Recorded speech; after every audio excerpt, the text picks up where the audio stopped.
Hello. The other day, the preacher wanted me and my wife to give us a little scripture here on about what's going on in our country, and so I put a lot of thought to it.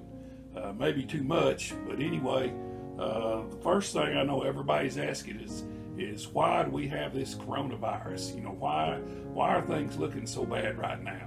Well, if you go to the scriptures, I think you can find out why, but if you go to Matthew 24, verses 6, 7, and 8, I think you'll explain a few things.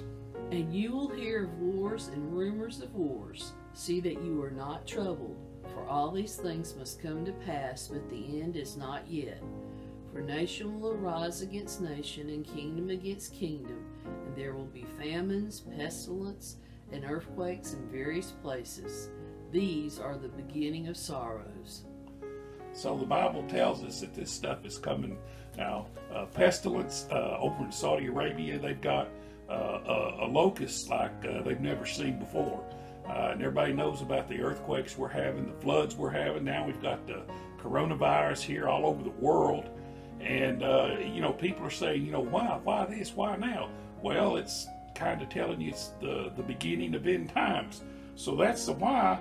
So now we're going to look for the cure. And if you go to the Bible, go to 2 Chronicles chapter 7, verse 14. I believe it'll kind of give you the cure where we need to be headed.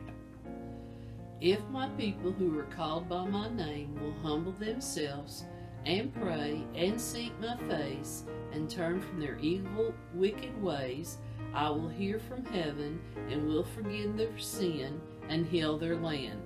So there's God's promise to heal our land if we just have to turn from our wicked ways and pray to Him. And I know most people are like, man, these are trying times that we're living in, and most people are looking for the end of times in their lifetime. Well, we don't know. No one knows.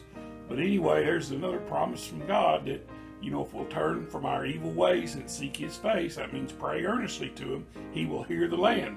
So we know why. Now we know the cure.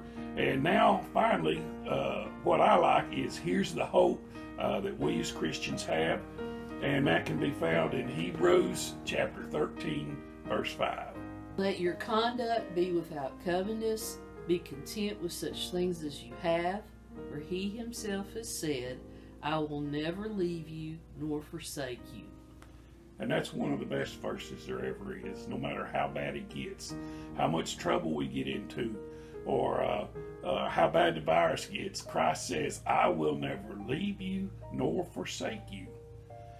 As the pastor said the other night, this might have surprised people, the tornado that we had, but it didn't surprise God at all. He knew what was coming. So, but we do, in these trying times that we're living in, we do need to hold on to that He's there no matter what. He's right there with us. He's in it with us together. And this just gives me personally hope for the future. And so that's just a little bit of Bubba 101 for today. Thank you.